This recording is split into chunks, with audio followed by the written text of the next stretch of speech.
Bueno, pues queridos oyentes del programa Belve y Negro, aquí tenemos, como ya os habíamos prometido en las ediciones anteriores, una entrevista con uno de los autores que ha pasado a segunda lectura, uno de los 10 que podemos llamar finalistas, y que va en algunas especificaciones muy concretas, va a darnos pormenores de su novela Las esperanzas rotas.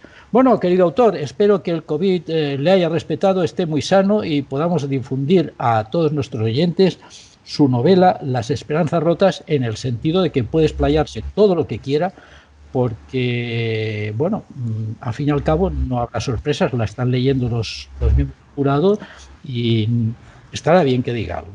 Entonces, primero, buenos días, ¿cómo está usted? Buenos días, pues nada, encantado de hablar con ustedes y de participar en el concurso Belve y Negre. Y agradecido por la oportunidad que nos dan. Bueno, el agradecimiento siempre es por parte de esta entidad, que Radio Belvé y el Ayuntamiento, que lo único que pretendemos en el fondo, aunque le parezca mentira, a través de este programa y a través del premio, es que ganemos lectores, que es el objetivo que tenemos, porque si ganamos lectores también habrá muchos escritores. Bueno, ¿comenzamos el tercer grado? Adelante. Muy bien. ¿Cómo considera usted haber alcanzado el pasar a segunda lectura en el quinto premio Belvé y Negro? Bueno, pues que supongo que en primer lugar porque el jurado ha encontrado en la novela lo mismo que yo busco en cualquier libro que lea, que lo primero es que me resulte entretenida. Yo creo que una de las principales funciones de la literatura es precisamente eso, ¿no? Ese es el entretenimiento, por eso leemos, para evadirnos, para visitar otros mundos, otras historias. Y luego porque quiero pensar que también la historia les ha atrapado, que es también lo que yo busco en historias, sobre todo en concreto con estas historias de género negro. Al fin y al cabo no es más que un nudo, ¿no? que tenemos que ir desenredando poco a poco hasta que vemos toda la cuerda ya desenredada. Bueno, yo le puedo decir que uno de los miembros del jurado en la ficha me ha dejado una nota y está en catalán, yo la voy a traducir al castellano. Dice simplemente: buena historia, buena narrativa, en resumen, muy entretenida. Es muy escueto, pero dice mucho, ¿no? Bueno, se agradece. Porque eso quiere decir que bueno, es el objetivo, ¿no? Que cuando uno escribe, lo que busca es que le gusten, que sus historias le gusten a los lectores, les diga algo y sobre todo eso que les entretenga. Muy Entonces, bien. siempre he buscado que estuvieran, sobre todo, bien estructurada y una cosa que yo considero que es muy importante en las novelas, que es que el ritmo no decaiga, ¿no? Que no tenga momentos digamos, de parón. Entonces he intentado que haya un equilibrio ahí entre narración y descripción Muy bien. y que el ritmo fuera ágil. Ajá, estupendo. ¿Y cómo concibió la idea de la novela para presentarla a este premio? O sea, ¿qué musa le llegó a su cabeza y le dijo, comenta esta historia? Pues realmente fue un cúmulo de cosas. No es una sola en concreto. Yo había escrito una primera novela, que es El Ángel Pensativo, que está protagonizada por el mismo personaje, el mismo policía que protagoniza esta novela. Lo que pasa que en esa novela, que también giraba alrededor de la resolución de un crimen, digamos que tenía más peso el componente social. La novela está ambientada en 1902 y es un momento en que está muy álgido pues, el surgimiento del movimiento obrero, de las ideas anarquistas en España. Y ese peso, eso tenía mucho peso en esa novela. Entonces yo quería continuar un poco la historia personal de los protagonistas, que no se terminara ahí, y ahora con otro crimen que un poco les afectara a ellos más particularmente, ¿no? Que les afectara mucho más directamente. Les tocaran más de cerca incluso en el plano personal. Entonces, lo que hice fue que partir de un suceso, es el asesinato, la aparición del cuerpo de un importante sacerdote de la ciudad de Coruña en una playa. Ese sacerdote aparece ahogado con una piedra al cuello y con una inscripción que le grabaron en el pecho. Entonces, bueno, una de las sospechas que la policía tiene es que puede estar detrás de eso el movimiento anarquista. Y cuando unos días después también aparece muerto en su despacho un abogado barcelonés tiroteado, pues entonces digamos que esa pista anarquista cobra más vigencia todavía. Entonces, a partir de ese hecho, empecé a construir la novela, pero también surgió un poco a partir de la vida diaria, ¿no? de las noticias que recibimos. Hoy en día, pues, estamos muy sometidos a un bombardeo continuo de noticias a través de internet y todo, que mucha gente pues lo critica. Pero yo creo que tiene un lado positivo, que es que mucha gente que cree que solo le está sucediendo a ellos alguna cosa, se pone en contacto con otra gente que está en situaciones parecidas y se crean redes. Redes, en este caso estamos hablando de novela negra, redes de víctimas que han sufrido pues, los mismos problemas. Y eso sirve para denunciarlo. Y quizás los dos ejemplos más palmarios, ¿no?, que hemos tenido en los últimos tiempos en España y también en otros países es el tema de los abusos sexuales a menores y el caso terrible de los niños robados, arrebatados a sus madres en el momento de nacer. Entonces me interesaba tratar esos temas, pero situándolos en 1902, en una época en lo que quizás no hay la protección que existe hoy en día, ¿no?, a través de las leyes, del Estado, que hoy en día pues, hemos visto cómo esa gente se organizaba a través de Internet, ha conseguido llevar esos sucesos a los juzgados, aunque en muchos casos sin un gran resultado, pero trasladarlo a una época en la que, digamos, el individuo estaba solo, no tenía ningún apoyo y tenía que hacer frente a esas situaciones. Y luchar contra la maquinaria, pues si no del Estado, sí de los poderosos, que lo que busca siempre es tapar un poco esa situación. Ese fue un poco el punto de partida. O sea que ya casi me ha contestado sobre el tema central y la reflexión que nos deja, ¿no? Bueno, ese es el punto de partida. Lo que pasa es que siempre había un tema que siempre me ha fascinado un poco, que es el tema del mal, de la maldad, del ser humano, el por qué surge esa maldad. Es decir, siempre yo soy de los que creo que el hombre no tiene por qué ser malo, sino nacemos inocentes y luego es la sociedad, ¿no?, la que nos va cambiando en determinado momento. Yo creo que en la vida de determinadas personas hay algo, un momento que sucede, un clic que activa algo y que tomemos una deriva que nos lleva hacia el mal. Y quizás no rechazamos esa idea porque a lo mejor supone que todos no estamos libres de eso y nos puede pasar en cualquier momento. Entonces supongo que yo estoy un poco como lo que defendían los naturalistas, ¿no?, de que el entorno social nos determina en muchos casos en nuestra vida. Entonces yo creo que hay algo que siempre en un momento dado puede desencadenar esa parte oscura que tenemos nosotros. Estoy de acuerdo. Que aquel ensayo de que lo casual puede ser causal. Sí, y relacionado con eso, en el tema de los crímenes, pues hoy en día quizás nos centramos mucho en los detalles escabrosos de los crímenes, incluso en el perfil del criminal, pero no nos centramos tanto en la víctima. La víctima, que en muchos casos, si sobrevive, pues queda marcada, luego es olvidada por la sociedad, pero ya tiene que vivir, ¿no?, con esa mochila pesada de lo que le ha sucedido. Y vemos como en muchos casos, pues sobre todo en el tema, pues bueno, lo asistimos, ¿no?, a temas de abusos, de maltratadores, como luego niños que han sufrido eso reproducen esos esquemas luego cuando son adultos. Y eso forma una especie de círculo vicioso que hace que la víctima acabe convirtiéndose luego en criminal. Es un poco ese clic, ¿no?, que hablaba de que activa. Entonces me quería explorar un poco ese aspecto que muchas veces dejamos olvidado. Bien, evidentemente si ya conocía a los protagonistas ya tenía una parte hecha, pero los deberes de escribir una novela, por mucho que tengas una parte hecha, pues son arduos. Explíqueme un poquito ahora todo el proceso desde que decidió continuar la historia de estos personajes con la historia que quería contar hasta que al final dijo, bueno, pues ya está, ya la envío, ¿no? ¿Cómo fue este proceso?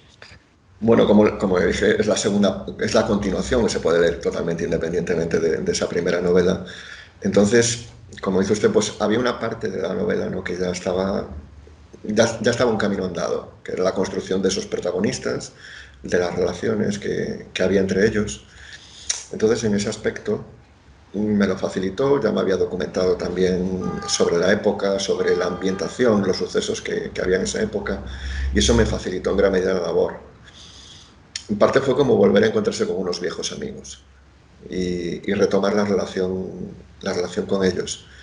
De todas formas, bueno, aunque como le dije, no tiene tanto peso el componente social, pues vuelve a aparecer, me interesa mucho. Yo creo que el siglo XX español digamos que se ha originado mucho en el XIX, finales del XIX, todo lo que sucedió después. Entonces vuelve a aparecer el movimiento obrero, el anarquismo, el poder de la Iglesia. Entonces me interesaba también eso, profundizar en esa relación de dos Españas que ni se entendían, ni se comprendían, ni querían, ni tenían interés realmente en comprenderse. Y eso es lo que luego nos llevó a lo que nos llevó en los años 30. Entonces sí, digamos, dejé un poco más de lado ese movimiento obrero y me centré más en el otro lado, que es el papel de la Iglesia y del poder que acaparaba en ese momento. Entonces, poco a poco, casi sin querer, digamos que la novela fue saliendo, todo construyéndolo a partir de ese aspecto de la Iglesia, ¿no? Centrándonos en ese aspecto de la Iglesia.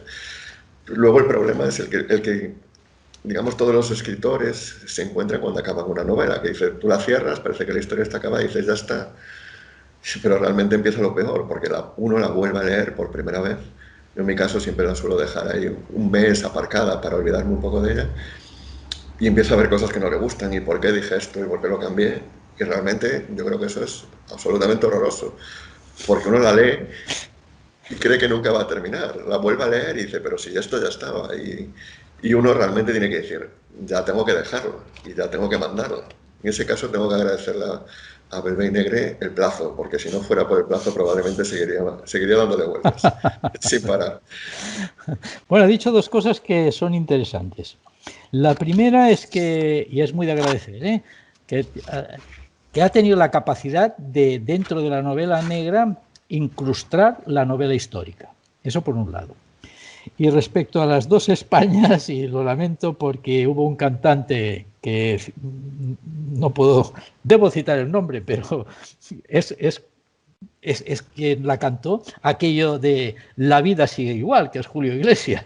Y me parece que lo que usted me ha dicho, desde el principio del siglo XX hasta ahora, me parece que la vida sigue igual. Sí, no hemos cambiado mucho. Realmente No, no hemos cambiado mucho. en eso de las dos Españas está clarísimo. Por eso también el ambientar la novela en esa época supone, por un lado, que veamos diferencias que son inevitables, ¿no? de la sociedad, que, digamos, en ciertos aspectos sociales hemos cambiado, pero también el contraste de cómo en determinados aspectos la sociedad no ha cambiado mucho. Yo creo que, sobre todo en el tema de los crímenes, bueno, durante siglos el ser humano ha tenido las mismas costumbres, las mismas aficiones, y los crímenes se han movido siempre por los mismos motivos. Y quizás yo creo que el motivo principal que determina todo es la violencia que ejerce el poderoso sobre el débil. Bueno, eso es evidente. Y eso explica muchos de los comportamientos. Entonces, aunque esté situado yo quería situar la novela también en otra época para jugar con eso, ¿no? Ese contraste con unos temas que hoy en día han estado muy de actualidad, pero que se producían antes y que vemos que no han cambiado realmente. No, eso es cierto. Y además estamos casi, yo diría que, inmersos en una época que quizás el bombardeo de la información es tan brutal que ya no nos asusta nada y no hacemos casi caso de nada. Sí, nos hemos acostumbrado un poco al horror. Eso es Sí. A lo realmente llamativo. Es decir, vemos crímenes horribles, no solo nos informan, vemos las imágenes y un poco estamos como anestesiados respecto a eso. Bueno, al margen de que la novela Las Esperanzas Rotas es lo que usted me ha contado, lo cierto es que escogerla, porque claro, los escritores, todos, y no me diga que no, que sería una excepción, todos tienen un buen cajón. Cuando llevan una cierta edad, yo creo que a partir de los 45 años todos tienen un buen cajón para tirar mano y historias que puedes adaptar y enviarlas a muchos premios. Pero ¿por qué esta en concreto llegó a parar a Belvé y Negro? Bueno, hay más novelas, ¿no? Como dice usted, tengo más en el cajón, pero quizás porque sí, le tengo un especial cariño porque, de hecho, la primera, ¿no? El Ángel Pensativo, fue la primera que escribí, que la mandé, también Sí, participó en el recuerdo. concurso de Belvé y Negre. Sí. Y bueno, tuve la suerte también de estar entre los 10 finalistas de esa edición. Entonces, digamos que le tengo un especial cariño a esos personajes y a esa novela en concreto. Entonces, fue un poco lo que me decidió mandar esta en concreto y a lo mejor no otras a Belvé y Negre. Bueno, lo entiendo. Yo soy el único miembro del jurado que tenía constancia de esta cuestión porque soy el coordinador. Los demás no tienen ni flowers, no tienen ni idea del tema. Intentamos aislarlo lo máximo posible. Es más, ni el editor tiene un miembro del jurado asignado, con tal de que, porque ya sabe que los editores van detrás de lo comercial, no de la calidad, sino de lo comercial. Y en este caso nosotros, una de las cosas que exigimos siempre a nuestros editores es, mire, usted no participa, usted se compromete a publicarlo con el contrato modelo que tenga, pero no mete la mano en nuestro cajón de concursantes. Bueno, venga, que tenemos unos 2 o 3 minutillos para que defienda la novela. Bueno, pues yo creo que cualquier persona que le guste la novela negra, yo creo que le gustará Las Esperanzas Rotas. Le gustará porque va a encontrar todo lo que puede esperar de una novela negra. Va a encontrar crímenes, sí, va a encontrar una investigación, pero va a encontrar también, yo creo que digamos, ese añadido que le da a una novela negra el hecho de que esté directamente relacionada con la sociedad de su época. Y que al mismo tiempo que asistimos a la resolución del crimen, que veamos cómo era una época, cómo esa época influyó en ese crimen y que al mismo tiempo pues veamos un cuadro nos asomemos a una ventana para ver una época, digamos, con todos sus aspectos positivos, pero también con sus aspectos negativos, que eso es lo que realmente, digamos, completa la novela negra. Y como he dicho, pues yo lo que busco en una novela es que me entretenga y que me atrape. Y espero que eso es lo que cualquiera que lea esta novela lo pueda encontrar. Y al mismo tiempo, bueno, pues que está entretenido con la resolución del crimen, que pueda hacer sus cábalas sobre quién es el asesino o los motivos de esos crímenes, pues de paso también conozca una época que no está tan lejana, en muchos casos que está mucho más próxima de lo que nos parece. Y eso, y que vea cómo realmente el crimen, el criminal, sus motivos, digamos, se va repitiendo a lo largo del tiempo. Muy bien, bueno, pues ha sido un placer tenerle con nosotros, querido autor de Las Esperanzas Rotas. Le deseamos mucha suerte y el día 10 de abril saldremos de dudas, nos dirán quién es. Decirle también una cuestión. Nosotros, dado el COVID, hemos decidido que no haremos jornada presencial porque correríamos un riesgo innecesario. Entonces lo haremos todo virtual a través de YouTube de la emisora y el Facebook del Belvé Negro. No obstante, ese mismo día nos pondremos en contacto con los 10 que han pasado el corte para darles noticias concretas y enviarles el programa de radio que acabamos de grabar. Muy bien. Bueno, Pues pues ha muchas sido un placer. gracias y agradecerles de nuevo la oportunidad que dan a los que intentamos empezar a escribir. Muy Muchas bien. gracias. A usted, caballero, i a vosaltres, estimats oïdors del programa, fins dimecres vinent.